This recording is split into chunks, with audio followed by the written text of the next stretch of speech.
Hey guys, this is KKS and अभी आप लोग देख रहे हैं केकेएस कंप्यूटर साइंस। और अभी हम लोग कर रहे हैं ऑपरेटिंग सिस्टम, जिसमें हम लोग सीपीयू शेड्यूलिंग को देख रहे थे। और उसमें हम लोग जो उसका शेड्यूलिंग टेक्निक है वो सब समझ रहे थे। दो एल्गोरिथम को ऑलरेडी हम देख चुके हैं, एक हमारा एफ एंड एक हमने एस को कंप्लीट कर लिया है। और उसी को हम आगे बढ़ाते हुए नेक्स्ट हम करने जा रहे हैं शॉर्टेस्ट रिमेनिंग टाइम फर्स्ट। ये भी हमारा क्या है, एक शेड्यूलिंग जो है एल्गोरिदम है।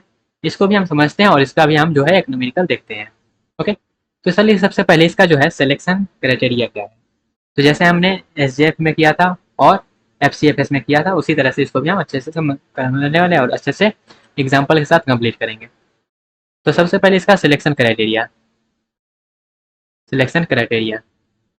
तो इसका सिलेक्शन क्राइटेरिया क्या होगा? Okay, criteria. तो जैसे हमने एफ में क्या देखा था, उसका जो अराइवल टाइम था वो था। उसके बाद एस में उसका हम जो देखे बस टाइम जिसका कम था उसको देख रहे थे। वैसे ही यहाँ पे सिलेक्शन क्राइटेरिया भी बस टाइम ही रहेगा। आप जो एस का ये थोड़ा सा एक्सटेंडेड वर्जन है। का थोड़ा सा ये एक्सटेंडेड वर्जन है। मतलब ये था क्या, हमारा था नन प्रीएम्प्टिव और ये ये जो है शॉर्टेस्ट रिमेनिंग टाइम बस ये क्या है, प्रीएम्प्टिव है। बस इतना ही क्या है डिफरेंस है। ये क्या था, नन प्रीएम्प्टिव था और ये जो है प्रीएम्प्टिव होगा। सिलेक्शन क्राइटेरिया समझ में आया। उसके बाद यहाँ पे हमारा जो मोड ऑफ ऑपरेशन होगा, मोड ऑफ ऑपरेशन, ये जो मोड ऑफ ऑपरेशन होने वाला है वो होने वाला है प्रीएम्प्टिव। और उसके बाद यहाँ पे अगर कॉन्फ्लिक्ट होता है तो कॉन्फ्लिक्ट रिजोल्व कैसे करेंगे? कॉन्फ्लिक्ट अगर आएगा तो कॉन्फ्लिक्ट हम रिजोल्व कैसे करेंगे? तो वहाँ पे देखेंगे क्या करेंगे, preemption of the running process is based on available और less than the strict shorter process. ये प्रीएम्प्ट कब कब करेगा? हम जब देखेंगे जो शॉर्टर प्रोसेस अगर है तब क्या करेगा, प्रॉम्प्ट कर जाएगा। मतलब यहाँ पे लिख देते हैं क्या है, preemption of running process is based on availability availability of या फिर यहाँ पे लेस देन बाई बोल सकते हैं, लेस देन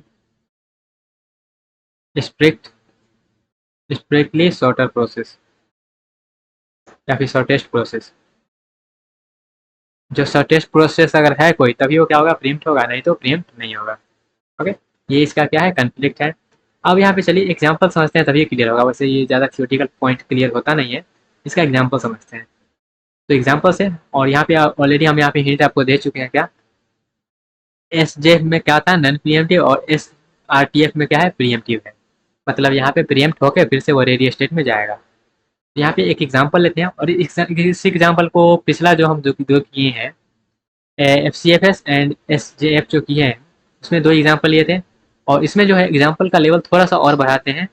और ये सब आपस में रिलेटेड चल रहा है, एग्जांपल जो है रिलेटेड चल रहा है। मीन्स सबसे पहले हमने अराइवल टाइम 0 किया था, फिर अराइवल टाइम हम चेंज किए सबको।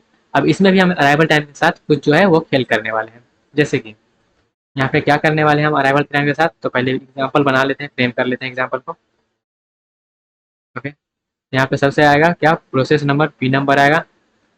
उसके बाद यहाँ पे आएगा अराइवल टाइम और यहाँ पे आएगा हमारे पास बर्स्ट टाइम।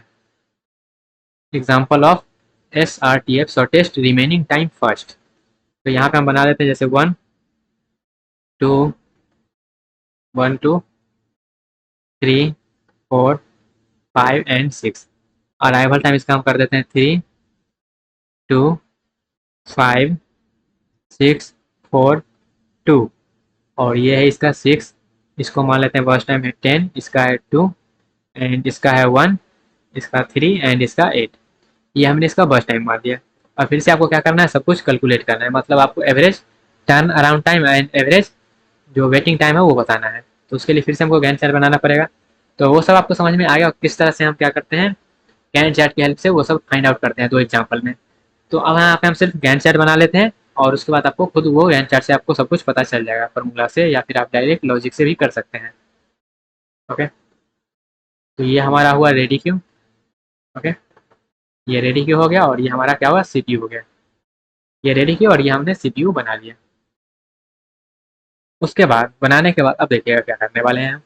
इसका नामकरण कर देते हैं, ये है रेडी क्यू और ये है सीपीयू। अब यहाँ पे चलते हैं और देखते हैं। जैसे रेडी क्यू स्टार्टिंग कहाँ से होगा, स्टार्टिंग तो हमारा जीरो से ही होगा ना, तो ये जीरो ही है और ये भी क्या है, जीरो है। स्टार्टिंग तो जीरो से ही है, टाइम टाइम बराबर जीरो से। अब यहाँ पे देखना है रेडी क्यू में कब आएगा प्रोसेस। तो रेडी क्यू अभी जीरो है, तो जीरो पे तो रेडी क्यू में यहाँ पे कोई नहीं आ रहा है। ओके, फिर रेडी क्यू का वैल्यू क्या हुआ, वन हुआ, तो वन पे भी कोई नहीं आ रहा है। रेडी क्यू का वैल्यू क्या हुआ, रेडी क्यू का वैल्यू हुआ टू। रेडी क्यू का वैल्यू क्या हुआ, टू। तो जैसे ही रेडी क्यू का वैल्यू हुआ टू, तब देखिएगा टू पे कौन सा आया है। तो रेडी क्यू का वैल्यू जब टू हो गया, तो टू पे हमारा कौन सा आ रहा है, तो टू पे यहाँ पे अब ऐसा मत समझिएगा रेडी क्यू का वैल्यू सीक्वेंस में रहेगा। तो रेडी क्यू का वैल्यू क्या है, ये वाला टू है। तो जैसे ही टाइम टू हुआ तो रेडी क्यू में आ गया कौन, रेडी क्यू में आ गया पी टू। ये कब आया है, जब रेडी क्यू का वैल्यू क्या हो रहा है, टू हो रहा है। जब रेडी क्यू में वैल्यू क्या हो रहा है, टू हो रहा है। तो यहाँ पे ये जो हम जीरो लिखे इस जीरो का हटा देते हैं, मतलब मान के चलना है पहला जो आया है वो आया है पी टू। और वो कब आया है, जब टाइम हमारा टू हो रहा है। जब टाइम हमारा क्या हो रहा है, टू हो रहा है। तो जीरो से लेकर 2 यूनिट तक, जीरो से लेकर 2 यूनिट तक क्या हुआ, सीपीयू तो खाली रह गया। सीपीयू तो काम किया नहीं क्योंकि आया ही नहीं कोई प्रोसेस 2 सेकेंड तक। तो यहाँ पे क्या हो रहा है, ये मेरा आइडियल रह गया, यहाँ पे सीपीयू खाली रह गया। ओके, 2 सेकेंड तक। और यहाँ पे टाइम हम मेंशन कर दिए हैं 2 2 सेकेंड तक क्या हुआ, खाली ये रह गया। यह था जीरो और ये था टू। अब 2 सेकेंड के बाद जो आया वो आया पी टू। और पी टू जब आया तो पी टू कह रहा है हम अभी अकेले हैं। पी टू कह रहा है हम अभी अकेले हैं, तो हम पे कोई कंडीशन अप्लाई होगा नहीं। हम सिर्फ क्या करेंगे, सीपीयू पे जाएंगे अपने मन मुताबिक। कोई हमको रोक नहीं सकता है सीपीयू पे जाने पे। तो ये जो पी टू है वो चुपचाप यहाँ पे पी टू आ जाएगा सीपीयू पे। रेडी क्यू से हट गया और सीपीयू पे आ गया। सीपीयू पे आने के बाद अब ये क्या है, ये है प्रीएम्प्टिव। जब प्रीएम्प्टिव है ये, तो ये भी देखना होगा जो हमारा अगला एक एक यूनिट बढ़ा रहे हैं, तो क्या पीछे से कोई और रेडी क्यू में आ रहा है कि नहीं आ रहा है। और आ भी रहा है तो देखना है बॉस टाइम सबसे ज्यादा किसका है और सबसे कम किसका है। तो ये हो गया हमारे पास पी टू आ गया। अब पी टू आने के बाद ये क्या करेगा, एक यूनिट चला, तो जैसे ही एक यूनिट चला तो क्या हो गया, थ्री हो गया। ये बॉस टाइम कितना लेगा, ये बॉस टाइम लेगा 10, टोटल लेगा 10। तो 10 लेगा, तो 10 तो हम चला ही नहीं सकते हैं डायरेक्ट। तो यहाँ पे वन बाय वन क्या करेंगे, चला सकते हैं कि नहीं सकते, वो हम एक यूनिट हम बढ़ा के देखेंगे। ठीक है, तो यहाँ पे तीन, दो से हुआ क्या, दो से हुआ तीन। तो जैसे ही तीन हुआ तो तीन हो गया, तो यहाँ पे देखिएगा तीसरा पे कौन आ गया, तीसरा जब 3 यूनिट हुआ तो हमारे पास जो है पी वन भी यहाँ पे आ गया। जैसे ही तीन हुआ वो पी वन भी आ गया उसमें। उसके बाद हम क्या करेंगे, फिर से एक यूनिट चलाएंगे। अब यह देखिएगा रेडी क्यू में क्या हो गया, रेडी क्यू में पी वन आ गया। तो रेडी क्यू में जब हमारे पास पी वन आ गया, तब यहाँ पे आपको ये देखना है, अब आपको ये देखना है, यहाँ पे क्या देखना है, ये चीज देखना है। और इसके बाद यहाँ पे देखिएगा थोड़ा सा यहाँ पे हम क्या किए, मिस्टेक किए हैं। थोड़ा सा मिस्टेक क्या किए हैं, आपको ये देखना है। तो थोड़ा सा हम मिस्टेक क्या किए हैं, ये किए हैं। अभी पी वन को नहीं बुलाते हैं, और अभी यहाँ पे पी टू था ना, तो पी टू को भी अभी नहीं लाते हैं। यहाँ क्या था, मेरा पी टू आया है। ओके, और यहाँ पे हम मिस्टेक क्या किए हैं वो दिखाते हैं। आपको मिस्टेक अगर पकड़ में आ गया है तो सही है, अगर मिस्टेक पकड़ में नहीं आया है तो थोड़ा सा देखिए कैसे मिस्टेक किए हैं। जैसे कि रेडी क्यू का वैल्यू क्या था, यहाँ पे 2 यूनिट हुआ, तो 2 यूनिट बाद यहाँ पे रेडी क्यू में कोई सिर्फ पी टू ही आ रहा है क्या, और कोई नहीं आ रहा है। तो एक चीज आप थोड़ा सा यहाँ पे देखिएगा गौर से, ये जो है इसको हटाते हैं यहाँ से ये। ओके, तो अब यहाँ पे देखिएगा जैसे ही रेडी क्यू का वैल्यू क्या हुआ, यहाँ पे 2 यूनिट, रेडी क्यू का वैल्यू नहीं मतलब 2 यूनिट आगे बढ़े, तो उतना तक तो सीपीयू मेरा आइडल था। उसके बाद 2 यूनिट बाद मेरा आया क्या, पी टू आया। 2 यूनिट बाद क्या आया, पी टू आया। तो अभी क्या है, उसको हम रेडी क्यू में स्टोर किए हैं। और उसके बाद थोड़ा सा नीचे आइए, थोड़ा सा नीचे आइए, हम बोले थे क्या सीक्वेंस में नहीं रहेगा, तो थोड़ा सा नीचे आइएगा। तो यहाँ पे क्या है, यहाँ पर भी तो रेडी क्यू का वैल्यू क्या है, 2 यूनिट है, मतलब 2 यूनिट होगा तो रेडी क्यू में ये भी आ जाएगा। तो पी टू में जो है, रेडी क्यू में अभी पी टू भी आया है और पी सिक्स भी आया है साथ में। पी टू भी आया है और पी सिक्स भी आया है साथ में। यही हम यहाँ पे मिस्टेक कर रहे थे। आई होप आपको क्लियर हुआ होगा कि क्या मिस्टेक हो रहा है। यहाँ पे सिर्फ हम पी टू को ही ले रहे थे, लेकिन पी सिक्स भी आ रहा है साथ में, वो भी आपको देखने के चलना पड़ेगा। अब ये दोनों में देखना है, हमारे पास पी टू और पी सिक्स है अभी 2 यूनिट पे। अब यहाँ पे क्या है, अब ये अकेले नहीं है जो कहेगा हम चल जाएंगे, हमको कोई नहीं रोक सकता है। अब जब ये अकेले जाएगा, अब पी टू अगर हम कहेगा हम पहले सीपीयू पे जाएंगे, तो पी सिक्स कहेगा ये है SRTF, मतलब शॉर्टेस्ट रिमेनिंग टाइम फर्स्ट। तो जो जिसका शॉर्टर टाइम रहेगा वो ही पहले जाएगा। तो किसका शॉर्टर टाइम है, किसका कम टाइम लगेगा, तो इसका बस टाइम क्या है, ये वाला है 10 और इसका बस टाइम क्या है 8 है। तो कौन सा कम है, तो कम है 8, तो कहेगा मेरा कम टाइम है तो हम पहले जाएंगे, तो P6 यहाँ पे अब आएगा, P6 यहाँ पे अब आएगा। ओके देन अब यहाँ पे देखिएगा P6 जब आ गया तो P6 आ गया, हाँ आ गया, अच्छा बात है।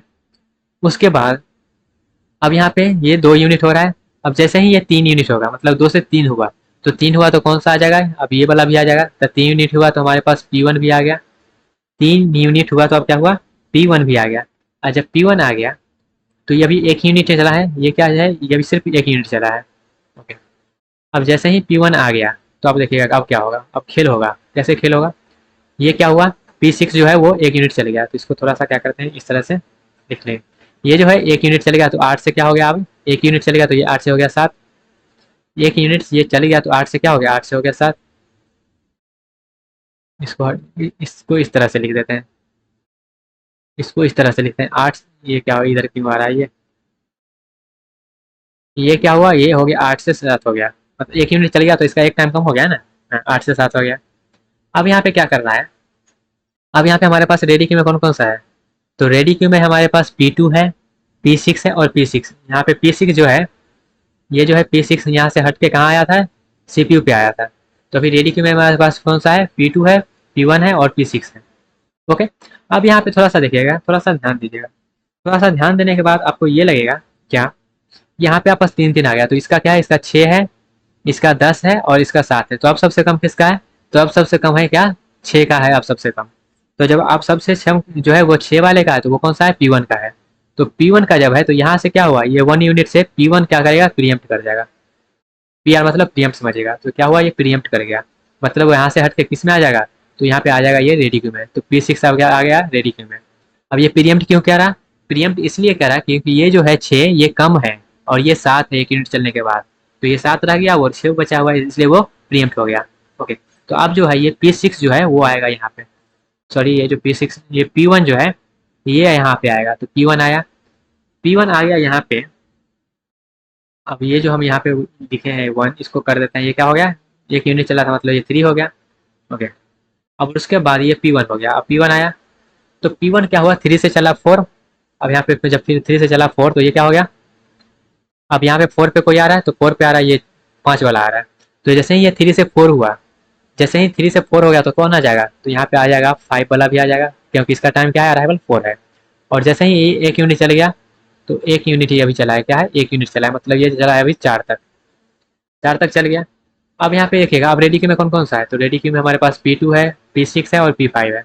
तो अब किसका टाइम कम है, तो अब इसका टाइम, ये तो 1 यूनिट चल गया तो इसका क्या हो गया, इसका हो गया 5 और ये इसका अब 3 हो गया। तो हमारे पास अभी कौन सा ये भी आ गया लाइन में, ये भी आ गया है। तो अब यहाँ पे सबसे कम किसका है, तो सबसे कम देखिएगा तो यहाँ पे 5 वाला का है, 3 वाला का है, तो अब क्या होगा 3 वाला आएगा, अब क्या होगा 3 वाला आएगा, मतलब F5 वाला आएगा। ओके तो F5 को ले आते हैं, तो ये जो F5 है यहाँ से, अब ये भी क्या होगा, यहाँ से P1 जो है ये हो गया प्रीएम्प्ट, प्रीएम्प्ट होकर कहाँ आ जाएगा, P1 यहाँ पे आ जाएगा प्रीएम्प्ट होने के बाद। ओके और P5 जो है अब शेड्यूल होगा यहाँ पे, तो P5 को यहाँ से हटा के यहाँ पे शेड्यूल कर देते हैं P5। ओके और P5 आ गया तो 4 से हो गया क्या 5, अब ये 4 से क्या हुआ 5, 1 यूनिट आगे बढ़ा, तो जैसे ही 1 यूनिट आगे बढ़ा तो अब ये भी आ जाएगा इसमें, क्योंकि इसका अराइवल टाइम क्या है 5 है। तो यहाँ पे जो है P3 भी आ गया अब इसमें लाइन में। अब यहाँ पे ये हो गया, अब ये 1 यूनिट चले गया मतलब ये हो गया 2 हो गया। ओके उसके बाद ये क्या हुआ 1 यूनिट चला मतलब 5 हो गया ये। अब जब ये 1 यूनिट चल गया यहाँ पे हमारे पास अब P3 भी आ गया, तो अब यहाँ पे देखना है सबसे कम टाइम किसका है, तो सबसे कम टाइम जो है वो यहाँ पे आप देखिएगा तो ये भी 2 है, ये जो है ये भी 2 है और 1 यूनिट चलने के बाद ये भी 2 बच गया। तो सबसे यहाँ पे प्रायोरिटी किसको देंगे, तो यहाँ पे क्या हुआ, यहाँ पे कन्फ्लिक्ट हो गया। तो जब कन्फ्लिक्ट हो गया तो सबसे पहले कौन आया, जिसका जो आईडी है वो छोटा है, तो आईडी किसका है, ये छोटा है 3 वाला का, तो 3 वाला अब यहाँ पे आएगा। ओके तो इस तरह से प्रीएम्प्ट वाला भी देखना है, प्रीएम्प्ट वाला एक बार अच्छे से समझ लीजिएगा तो हो जाएगा। तो यहाँ पे P3 जो है अब यहाँ से हो जाएगा, ये P3 यहाँ पे शेड्यूल हो जाएगा, और ये जो 5 वाला है ये भी यहाँ से क्या हुआ प्रीएम्प्ट हो गया, प्रीएम्प्ट होकर कहाँ जाएगा, वो रेडी क्यू में फिर से जाएगा। जब तक जॉब कंप्लीट नहीं होगा प्रीएम्प्ट होने के बाद वो रेडी क्यू में ही जाएगा, तो 5 यहाँ पे फिर से आ गया रेडी क्यू में। ओके देन उसके बाद यहाँ पे P3 आ गया, फिर से ये 1 यूनिट चलेगा, तो 5 से क्या हुआ 6 हुआ, 1 यूनिट चला, तो 1 यूनिट चला तो ये भी आ गया हमारे पास अब इसमें। 6 भी है हमारे पास आ गया, मतलब सारा जॉब जो है हमारे पास आ गया इसमें। तो यहाँ पे P6 जो है वो भी आ गया, P6 नहीं P4 जो है वो आ गया। ओके, P4 जो है वो आ गया, और P4 अब आ गया। तो अब यहाँ पे ये देखना है, ये तो आ गया। अब यहाँ पे सबसे कम किसका है, तो सबसे कम यहाँ पे 1 वाला ही हमको दिख रहा है। और ये P3 जो है, 1 यूनिट चलने के बाद ये भी क्या हो गया, ये भी 1 हो गया। और ये भी 1 है, 1 यूनिट चलने के बाद ये भी 1 हो गया, ये भी 1, ये भी 1। तो सबसे पहले कौन जाएगा, तो सबसे पहले जिसका आईडी कम रहेगा, तो आईडी कम है 3 वाला का ही आईडी कम है। जब 3 वाला का ही आईडी कम है, तो ये कहेगा 4 वाले को, तुम्हारा 1 भले ही है लेकिन हमारा आईडी छोटा है, इसलिए हम क्या करेंगे, हम 1 यूनिट और भरेंगे, क्योंकि 1 यूनिट और ये भर सकता है। तो ये 6 से क्या हुआ, 6 से यही बढ़ेगा, और ये कहाँ तक जाएगा, ये जाएगा 7 तक। तो 6 हो गया, और ये कहाँ तक जाएगा, ये जाएगा 7 तक, क्योंकि इसका आईडी कम है इसलिए। अगर इसका आईडी ज़्यादा रहता तो क्या होता, ये भी प्रीएम्प्ट होता फिर से। तो ये क्या हुआ, 7 तक चला। ओके, और 7 तक जैसे ही चला, तो 7 तक चलने के बाद अब क्या हुआ, सब यहाँ पे आ चुका है, इसमें सब आ चुका है हमारे पास रेडी क्यू में। और अब यहाँ पे ये क्या होगा, ये हो गया 0 हो गया, और इसका काम क्या होगा, खत्म हो गया। जब इसका काम खत्म हो गया तो P3 यहाँ पे कौन सा है, तो P3 का काम खत्म हो गया, तो इसको यहाँ से हटा देते हैं। ओके, उसके बाद अब कौन सा बचा हुआ है, तो अब यहाँ पे देखना है अब किसका आईडी कम है सबसे। तो यहाँ पे देखिएगा सबसे कम अब कौन सा है, तो ये 1 है, मतलब 4 वाला है। तो 4 वाले को लाते हैं, P4 आ जाएगा अब। तो P4 जैसे ही यहाँ पे आया, P4 का अब यहाँ पे शेड्यूल हो गया। तो P4 आएगा, यहाँ पे 7 यूनिट ऑलरेडी है, और ये 1 यूनिट और चलेगा, तो क्या हो जाएगा, 8 हो जाएगा। और ये क्या हो जाएगा, 0 हो जाएगा। ओके, देन फिर से क्या करेंगे, अब यहाँ पे देखेंगे सबसे कम किसका है। तो सबसे कम ये इसका, ये है 5, ये है 10, ये है 2, और ये 7। तो 2 वाला आएगा। तो 2 वाला मतलब कौन सा है, 5 है। तो 5 वाला आएगा, ये वाला को ले आते हैं। 1 मिनट, इसका कलर चेंज करते हैं। ओके, ये 5 वाले को ले आते हैं यहाँ पे, तो P5 आ गया। और P5 अब कितना यूनिट चलेगा, क्योंकि सबसे कम यही है, तो यही अब पूरा यूनिट चलेगा, और तो कोई है नहीं। तो P5 जब आएगा, तो P5 यहाँ पे रहा, ये 2 यूनिट चलेगा, मतलब यहाँ पे 10 तक चलेगा। और ये भी क्या हो जाएगा, फिर से 0 हो जाएगा। ओके, एंड देन अब यहाँ पे P5 का भी काम खत्म हो गया। अब कौन सा बचा हुआ है, तो अब हमारे पास बचा हुआ है P1 बचा हुआ है, और P6 और P2। तो ये दोनों में सबसे कम क्या है, ये तीनों में सबसे कम है हमारे पास P1 का, क्योंकि ये 5 है। तो P1 चलेगा अब। तो P1 चलेगा, 5 यूनिट से क्या हो गया, 15 हो गया, और P1 का भी काम यहाँ से खत्म हो गया। उसके बाद नेक्स्ट हमारे पास कौन सा है, नेक्स्ट हमारे पास ये 5 यूनिट चलने के बाद ये भी 0 हो गया। उसके बाद P2 बचा हुआ है, और P6 बचा हुआ है। तो P6 का जो है टाइम 7 है, इसका 10 है, तो P6 चलेगा। तो P6 चलेगा, तो P6 का भी काम खत्म हो गया। तो 15 और 6, 15, और ये 7 बचा हुआ है ना, तो 15 7 क्या हो जाएगा, 22 हो जाएगा। एंड देन उसके बाद हमारे पास कौन सा बचा हुआ है, इसका भी काम खत्म, सिर्फ P2 ही बचा हुआ है। तो P2 अब आएगा, और P2 कितना यूनिट चलेगा, तो ये है 10 यूनिट चलेगा। तो 10 यूनिट चलने के बाद ये भी 0 हो जाएगा, तो ये क्या हो जाएगा, 32 हो जाएगा। तो इस तरह से जो है गैंट चार्ट आपको कंप्लीट करना पड़ेगा। ओके, आई होप आपको ये सब समझ में आया होगा कि किस तरह से हम गैंट चार्ट को कंप्लीट कर रहे हैं। ओके, ये 7 हो गया, फिर ये 8 तक हो गया, फिर ये हो गया P5। P5 कितना यूनिट ले रहा है, तो P5 ले रहा था हमारे पास 3 यूनिट। तो 3 यूनिट मतलब यहाँ पे 1 यूनिट से पहले चल चुका था 10, और उसके बाद ये क्या हो जाएगा 5, और ये P5। तो P5 पहले चला है, तो P5 पहले चला है, तो वो 1 यूनिट लेगा। तो इस तरह से हम क्या किए, गैंट चार्ट को कंप्लीट कर लिए। ओके, और जहाँ पे प्रीएम्प्ट हो रहा तो उसको हम प्रीएम्प्ट भी कर लिए हैं। ओके, तो आई होप आपको ये समझ में आया होगा, और इसको एक बार और अपने से करिए तो आपको ज़्यादा अच्छा से क्लियर है। बस यहाँ पे ये सोचना है, जैसे ही प्रीएम्प्ट हुआ उसको क्या करना है, फिर से रेडी क्यू में भेजना है। ओके, और उसका जिसका भी शॉर्टेस्ट जो है रिमेनिंग टाइम अगर फर्स्ट है, जिसका भी बस्ट टाइम कम है, सबसे कम है, उसको सबसे पहले शेड्यूल करना है। बस यही लॉजिक है इसमें, और यहाँ पे कोई लॉजिक है नहीं, बस इतना ही है। उसको सॉल्व कर लिए तो वो अपना काम हो गया।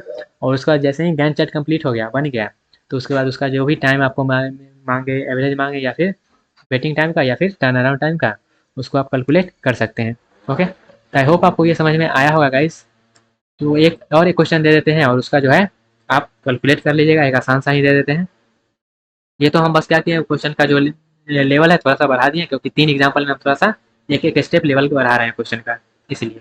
तो यहाँ पे हमने क्या किया, स्टार्टिंग में हमारा जो है आइडियल रहा वो भी केस देख लिए, और किस तरह से वो शेड्यूल हो रहा है वो भी यहाँ पे हम समझ लिए हैं। ओके, आई होप आपको समझ में आ गया। और कितना बार प्रीएम्प्ट हो रहा है, 3 बार प्रीएम्प्ट हो रहा है। ओके, और यहाँ पे ये सब जो टाइम है वो कहाँ तक जा रहा है, हमारे पास ये गया 22 तक, ये 15 तक गया। ये यहाँ पे थोड़ा सा देखिएगा, थोड़ा सा टाइम का यहाँ पे जो है आंसर से आप मैच करवा लीजिएगा, और खुद से आप कैलकुलेट करके देखिएगा क्या टाइम आ रहा है। ओके, तो गाइज मिलते हैं अपने अगले सेक्शन में।